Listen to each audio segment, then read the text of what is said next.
हरे कृष्णा। आप सभी को आज का भागवतम श्रीमद् भागवतम कथा में स्वागत है। कथा हम कीर्तन से शुरू करते हैं। जय राधा माधव से। जय राधा माधव कुंज बिहारी, जय राधा माधव कुंज बिहारी, जय गोपी जन वल्लभ, जय गिरिवर धारी, जय गोपी जन वल्लभ, जय गिरिवर धारी, जय यशोदानंदन व्रज जन रंजन, यशोदानंदन व्रज जन रंजन, यमुना तीरा वनचारी, यमुना तीरा वनचारी, जय राधा माधव कुंज बिहारी, माधव कुंज बिहारी, जय गोपी जन वल्लभ, जय गिरिवर धारी, जय गोपी जन वल्लभ, जय गिरिवर धारी, जय यशोदानंदन व्रज जन रंजन, यशोदानंदन व्रज जन रंजन, यमुना तीरा वनचारी, यमुना तीरा वनचारी, हरे कृष्णा कृष्ण कृष्ण हरे हरे, हरे राम राम राम हरे हरे, हरे कृष्ण कृष्ण कृष्ण हरे हरे, हरे राम राम राम हरे हरे, हरे कृष्ण कृष्ण कृष्ण हरे हरे, हरे राम राम राम हरे हरे, हरे कृष्ण कृष्ण हरे हरे, हरे राम राम राम हरे हरे, जय गौरानिताय जय गौरानिताय, गौरानिताय जय गौरानिताय, गौरानिताय जय गौरानिताय, जय जय प्रभुपाद प्रभुपाद जय जय प्रभुपाद,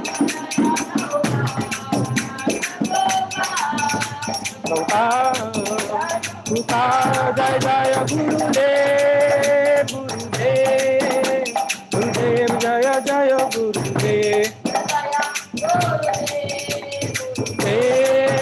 गुरुदेव जय जय गुरुदेव। हरे कृष्णा। आप सभी को आज का सायंकालीन श्रीमद् भागवतम कथा में स्वागत है। और आज श्रीमान श्याम ऋषि प्रभु ने मुझे सेवा दिया है आज ये भागवतम कथा करने के लिए। तो आप सभी का आशीर्वाद का याचना करके आज का भागवतम कथा का शुभारंभ करते हैं। तो मंगलाचरण से। ओम अज्ञानतिमिरन्धस्य ज्ञानाञ्जनाशलाकया चक्षुरुन्मीलितं येन तस्मै श्रीगुरुवे नमः। श्रीचैतन्य मनोविष्ठं स्थापितं येन भूतले स्वयं रूपः कदा मह्यं ददाति सोपदान्तिकं। वन्देऽहं श्रीगुरु श्रीयुतापदकमलं श्रीगुरो वैष्णवांश्च श्रीरूपं साग्रजाता सहगणा रघुनाथान्वितं तं सजीवं साद्वैतं सावधूतं परिजना सहितं कृष्ण चैतन्य देवं श्री राधा कृष्ण पादान् सहगणा ललिता श्री विशाखान्वितंश्च हे कृष्णा करुणा सिंधु दीनबंधो जगत्पते गोपेशा गोपिककांत राधाकांत नमस्तुते तप्त कांचन गौरांगी राधे वृंदावनेश्वरी भुषवानुसुते देवी प्रणमामि हरिप्रिये वाञ्छाकल्पतरुभ्यश्च कृपा सिन्धुभ्य एव च पतितानां पावनेभ्यो वैष्णवेभ्यो नमो नमः नमो विष्णुपादाय कृष्णप्रेष्ठाय भूतले श्रीमते भक्तिवेदान्त स्वामिन्निति नामिने नमस्ते सरस्वती देवे गौरवाणी प्रचारिणे निर्विशेष शून्यवादी आश्यातदेशतारिणे जय श्री कृष्ण चैतन्य प्रभु नित्यानंद श्री अद्वैत गदाधर श्वासादि गौर भक्तवृंद हरे कृष्णा कृष्णा कृष्णा हरे हरे हरे राम राम राम हरे हरे हरे कृष्णा। तो अभी हम श्रीमद् भागवतम में तीसरा कैंटो के 15वां अध्याय के बारे में चर्चा कर रहे हैं, जो कि डिस्क्रिप्शन ऑफ द किंगडम। तो यहाँ कल श्रीमान श्याम ऋषि प्रभु ने जो डिस्क्रिप्शन ऑफ द वैकुंठ लोका जो है उसके बारे में चर्चा कर रहे थे। तो वो कल बहुत अच्छे से प्रभु जी कैसे बता रहे थे कि अलग अलग श्लोका में जैसे कि वहाँ कोई मात्सर्य भाव नहीं है वैकुंठ लोक में, वैकुंठ लोक में कोई ईर्षा नहीं है, वैकुंठ लोक में कैसा सेवा भाव है, तो बहुत विस्तृत रूप से बता रहे थे। तो वही का कुछ आगे का श्लोक प्रभु जी 21वां श्लोका तक कवर किए थे। अभी वहां से हम आगे जाएंगे।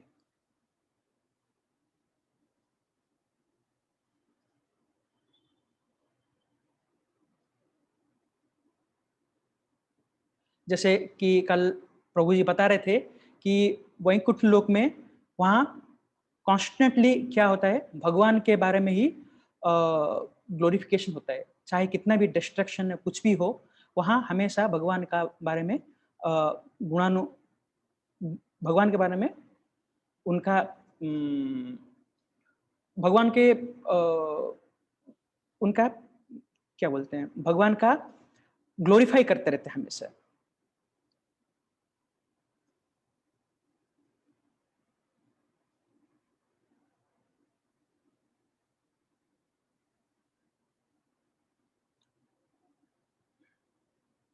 तभी हम आज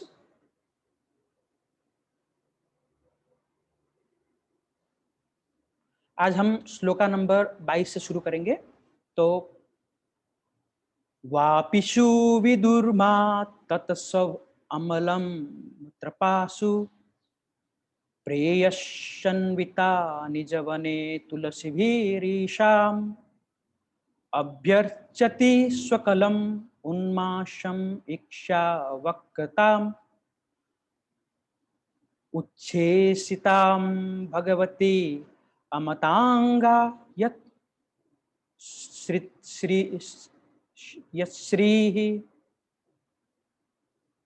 Translation: The goddess of fortune worship the Lord in their own gardens by offering tulsi leaves on the coral paved banks of transcendental reservoirs of water. While offering worship to the Lord, they can see on the water the reflection of their beautiful faces with raised noses, and it appears that they have become more beautiful because of the Lord's kissing their faces. Purport: Srila Prabhupada purport में लिखते हैं, generally when a woman is kissed by her husband, her face becomes more beautiful. In Vaikuntha also, although the goddess of the fortune is naturally as beautiful as can be imagined, she nevertheless awaits the kissing of the Lord to make her face more beautiful.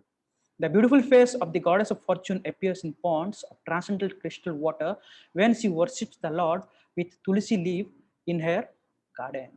So ये श्लोका में कितना मतलब सुंदर भाव में वर्णना किया कि जो वैकुंठ लोक में भगवान का भक्त है, वो क्या करते हैं, भगवान का जो वर्शिप करते हैं, कैसे?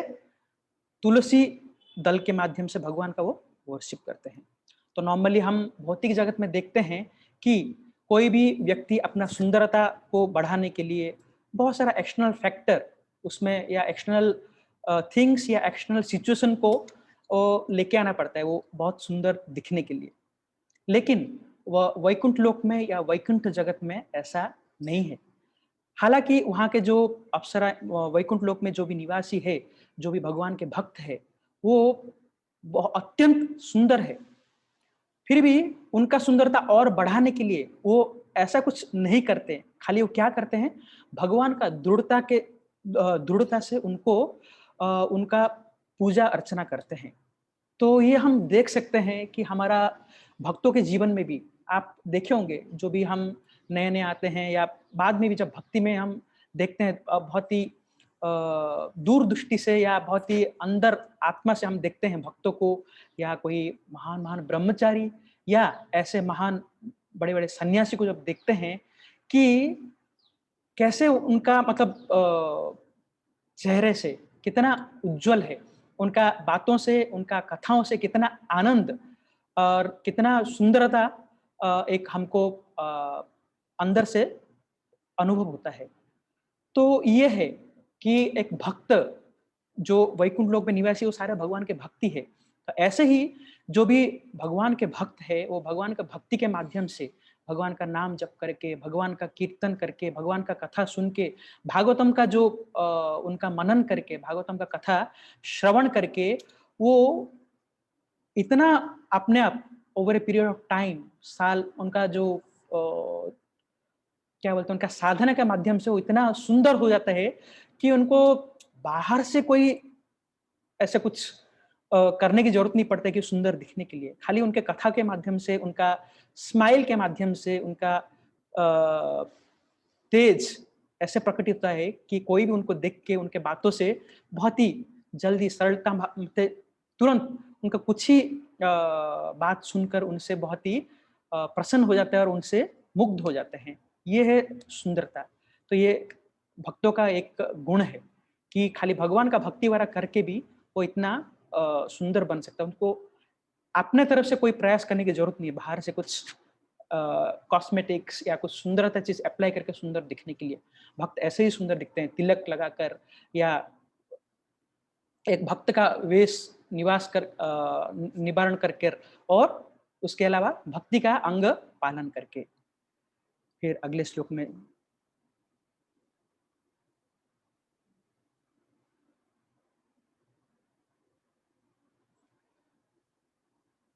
यन्नावृजन्ति अगभीदो रचना वादान् शृण्वन्ति यन्या विषया कुकथा मतिघ्ने यास्तु श्रुता हतभागे नृभिर अतः सरास तामस्तान् क्षिपन्ति अश्रनेषु तमसुहन्ता।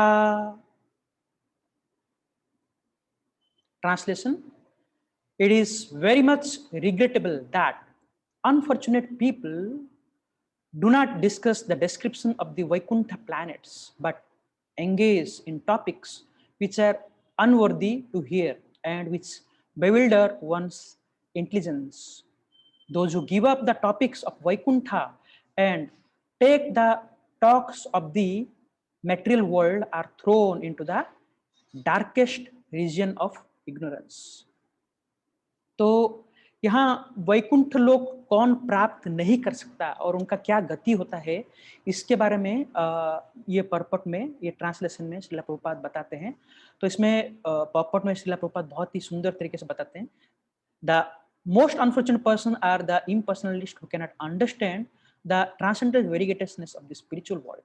They are afraid to talk about the beauty of the Vaikuntha planets because they think that the variegatedness must be material. Such impersonalists think that the spiritual world is completely void, or in other words, that there is no variegatedness. This mentality is described here as Kukatha Matigni, intelligence bewildered by unworthy words. The philosophers of voidness and the impersonal situation of the spiritual world are condemned here because they bewildered one's intelligence.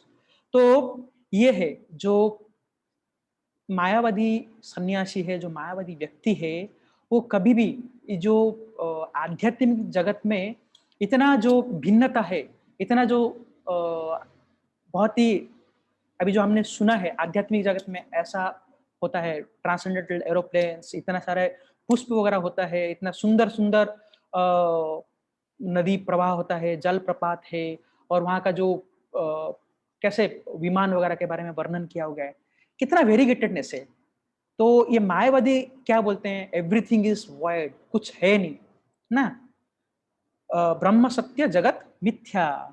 तो ये उनका मतलब philosophy है। तो ये वेरीगेटेस वो क्या अपने अंदर हजम नहीं कर सकते मायावादी लोग, इसलिए वो क्या उसको एक्सेप्ट नहीं करते कि ऐसा कैसे हो सकता है कि वैकुंठ लोक में इतना मतलब विभिन्नता है करके। तो इसलिए यहाँ उनको ये श्लोका में उनको क्या बताया, कुकथा मतिग्निहि। तो उनका जो ज्ञान जो है, ठीक है, वो कैसे ये होता है, is bewildered, intelligence is bewildered by unworthy words. वो इसको विश्वास नहीं करते, इसलिए उनका जो ज्ञान जो है वो भगवान को हर लेते हैं। ठीक है, तो ये मायावादियों का क्या बोलते हैं, दुखद कथा है। तो उनको इतना ज्ञान सब कुछ होने के बाद भी खाली यही चीज एक्सेप्ट ना करने की वजह से वो भगवान को जो भगवान के चरण कमलों को वो प्राप्त नहीं कर पाते।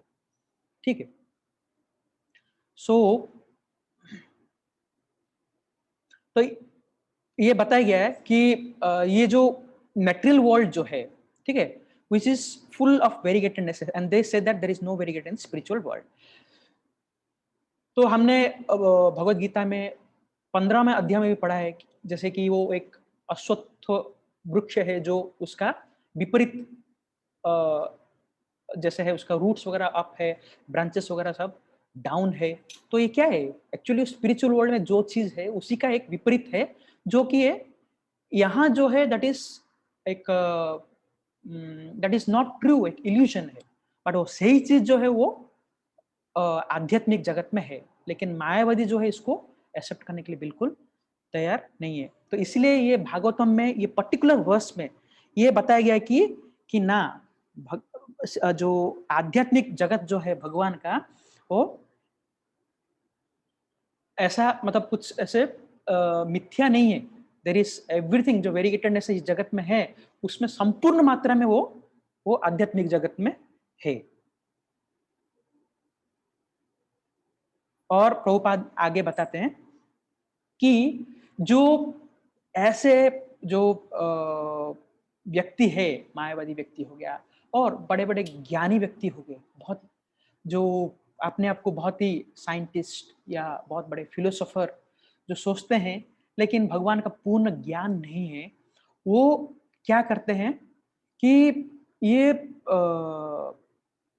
वर्ल्डली थिंग्स, ये वर्ल्ड जगत में जो भी छोटे छोटे प्रॉब्लम्स है, इसको वो सॉल्व करने में अपना पूरा संपूर्ण जीवन लगा देते हैं। पॉलिटिक्स, इकोनॉमिकल डेवलपमेंट, कैसे प्रगति होगा, ये सब चीज में अपना पूरा जीवन, पूरा समय लगाते हैं, लेकिन इसको समझने के लिए कोशिश नहीं करते। ये उनका क्या है,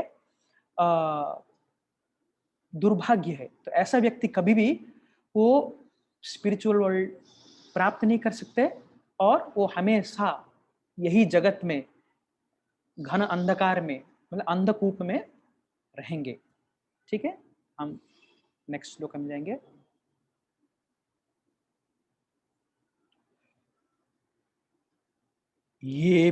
येभ्यर्थितामापि चतो नृघन्ति प्रपन्ना ज्ञानं च तत्त्वो विषयं शह धर्मं यत्र नराधनं भगवत वितुरन्तमुष्य सम्मोहितावित तयावत mayayate.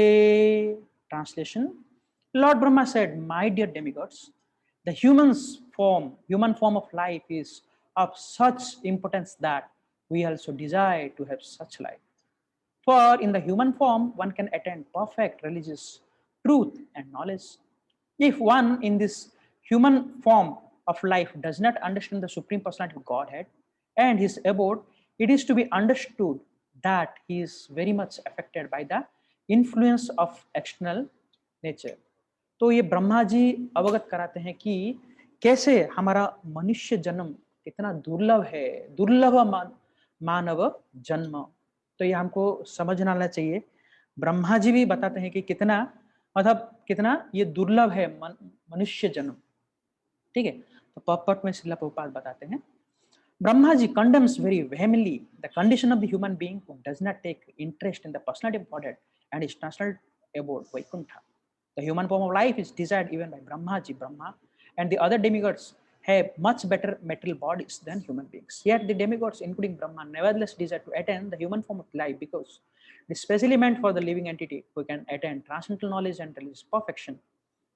ठीक है, तो ब्रह्मा जी जो मनुष्य जन्म जो है देवता लोग भी प्राप्त करना चाहते हैं।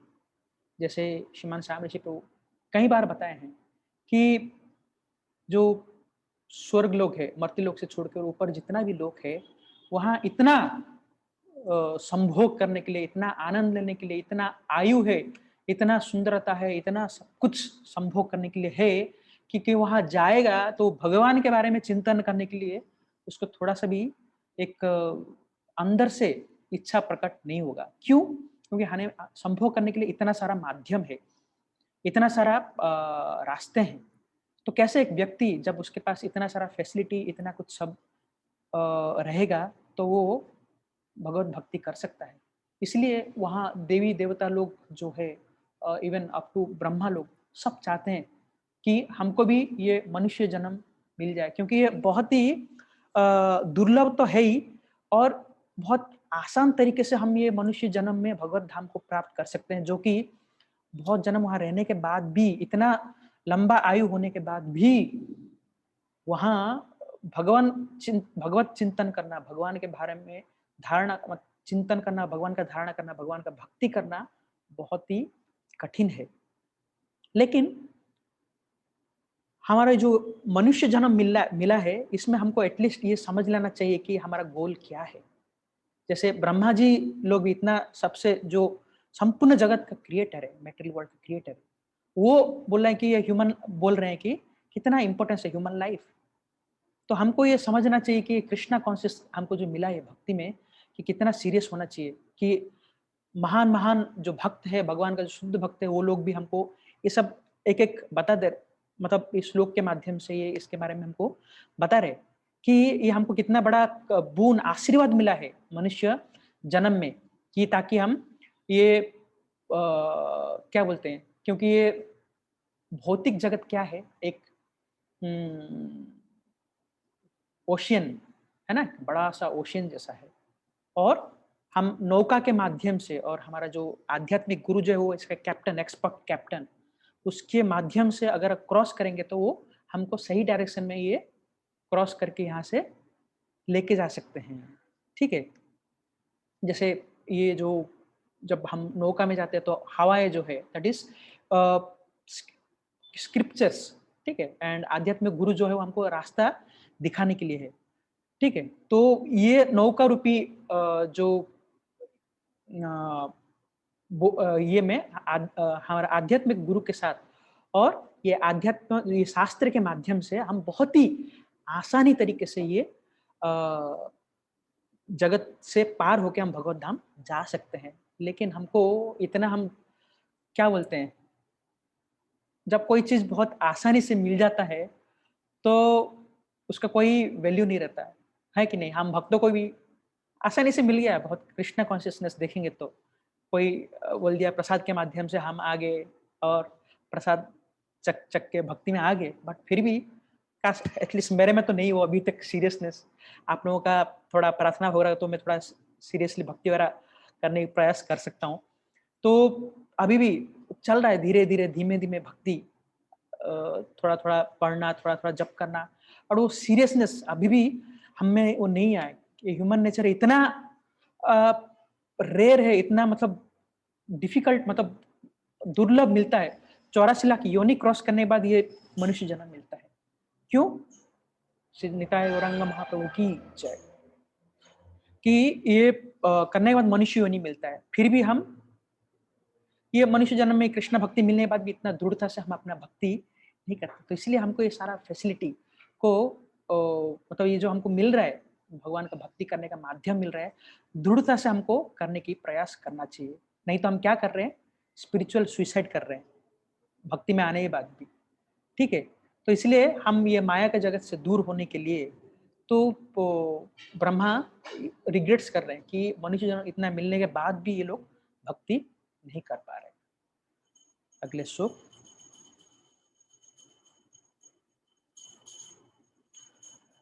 यच्च व्रजन्ति अनीशं वृषभानुवृत्त्या दूरे यमाया उपरि नास्पृहन्या Sheila भर्तुमिथः सुयशसः कथानुराग वैकल्व्यवाप्सा कलया पुलाकी कृतांगा। Translation: persons whose bodily features change in ecstasy and who breathe heavily and perspire due to hearing the glories of the Lord are prompted to the kingdom of God, even though they do not care for meditation and other austerities. The kingdom of God is above the material universe and it is desired by Brahma and other demigods. Prabhupada काफी लंबा पॉपट इसको देते हैं ये इस श्लोका में। तो हम थोड़ा इसको पढ़ने की कोशिश करेंगे। It is clearly stated here in that kingdom of God is above the material universe. Just as there are many hundreds of thousands of higher planets above this earth, so there are many millions and billions of spiritual planets belonging to the spiritual sky. Brahmaji states here in that the spiritual kingdom is above the kingdom of demigods. One can enter the kingdom of Supreme Lord only when one is highly developed in desirable qualities. All good qualities develop in the person of a devotee. ठीक है? तो ये है आध्यात्मिक जगत प्राप्त करने के लिए या ये जो जगह पर पहुंचने के लिए स्पिरिचुअल स्काई, तो एक व्यक्ति को क्या करना पड़ेगा? भक्त बनना पड़ेगा। क्यों? यहाँ पर्टिकुलरली बताते कि highly one can enter the kingdom of Supreme Lord only when one is highly developed in desirable qualities. वो जो desirable गुण है तब जाके एक व्यक्ति जो है वो आध्यात्मिक जगत में जा सकता है। और वो कैसे वो गुड क्वालिटी डेवलप होगा? एक भक्त के पास ये क्वालिटी रहता है। आगे बहुत बढ़िया के मारे अच्छे से बताया गया कि एक भक्त के अंदर कैसे कैसे गुण होता है, तो हम थोड़ा पढ़ेंगे। All good qualities develop in a person of a devotee. It is stated in Srimad Bhagavatam, 5th canto chapter 8, 18th chapter and verse 12, that anyone who is a Krishna consciousness is endowed with all good qualities of the demigods. In the material world, the qualities of the demigods are highly appreciated. Just as even in our experience, the quality of a gentleman are highly appreciated, then the quality of a man in ignorance or in the lower condition of life, the quality of the demigods in the higher planets are far superior than the quality of the human inhabitants of this earth. So ये बता रहे हैं कि ये भौतिक जगत में भी हम जो देखते हैं कि एक जो लोअर गुण में है, लोअर मोड में है व्यक्ति, वो उससे दूसरा कोई व्यक्ति एक अच्छा गुण में है तो उसका प्रशंसा करता है। ऐसे ही हमारा ये भौतिक जगत से आध्यात्मिक जगत भी बहुत सारे हैं। तो आध्यात्मिक जगत में जो देवता हैं उनके पास भी बहुत सारे अच्छे अच्छे गुण हैं जो कि हम देख के उनका प्रशंसा करते हैं। लेकिन ये सारा गुण के परे जो है वो भक्त है। क्यों? भक्त के पास, क्योंकि एक भगवान का भक्त जो है, भगवान का भक्ति करके उनमें अनगिनत ऐसे गुण जो डेवलप होते हैं जो इवन देवताओं के पास भी नहीं रहते हैं। ये है भक्त। तो ये क्या क्या वो गुण है वो आगे बताते हैं। सो Brahmaji confines here with that only persons who have developed the desirable qualities can enter in the kingdom of the God. In the Chaitanya Charitamrita, the devotees' desirable qualities are described to be 26 number. तो एक 26 गुण होते हैं जो भक्त के गुण रहते हैं। They are stated as follows. क्या क्या है? Is very kind, जो भक्त जो है वो बहुत ही कृपालु, दयालु होता है, बहुत काइंड होता है। First, he does not quarrel with anyone, वो किसी से झगड़ा नहीं करता है। तो आप एक-एक गुण को आप जस्ट सुनी है और आप में वो कौन सा गुण है और कौन सा गुण नहीं है, उसको आप विकसित करना चाहेंगे, तो इसके माध्यम से आप जान सकते हैं। तो ये बहुत ही इम्पोर्टेंट है, एक भक्त को कैसा रहना चाहिए, उसमें क्या-क्या गुण होना चाहिए। ये 26 गुण को बहुत अच्छे से बताया गया। ही इज़ वेरी काइंड, दयालु होना चाहिए। He is does not quarrel with anyone, तो हम एक भक्त जो है किसी से झगड़ा नहीं करता। He accept Krishna consciousness as the highest goal of the life. जीवन का सबसे मूल जो उसका जो लक्ष्य जो है वो कृष्णा कॉन्शियसनेस है, भगवान का भक्ति। ठीक है? तीसरा हो गया।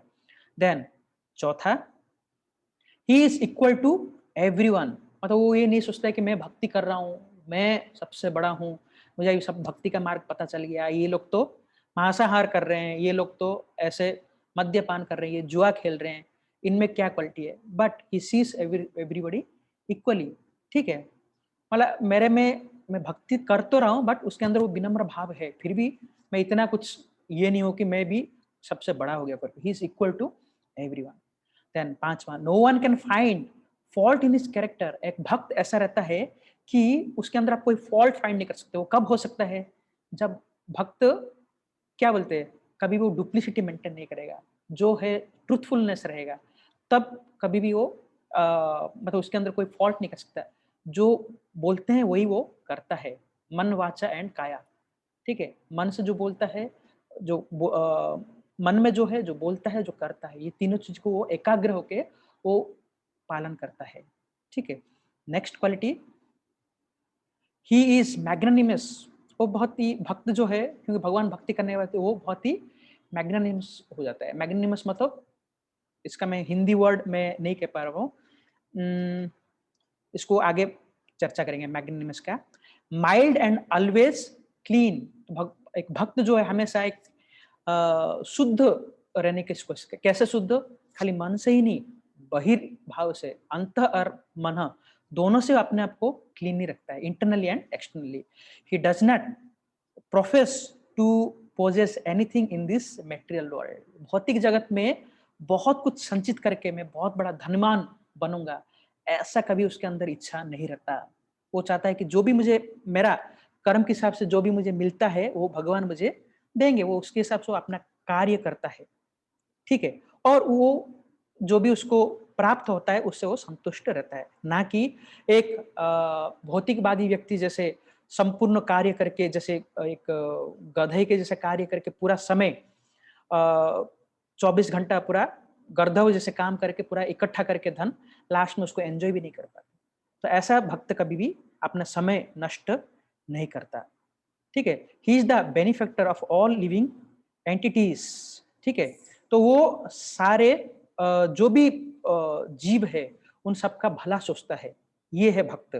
ही इज़ पीसफुल, वो अंदर से बहुत शांत रहता है, and is a soul complete surrender to Krishna. वो हमेशा क्या है, भगवान कृष्ण का ही सरेंडर, शरणागत रहता है। He has no material desire to fulfil. वो कभी भी भौतिक इच्छा पूर्ण करने के लिए उसके पास नहीं रहता।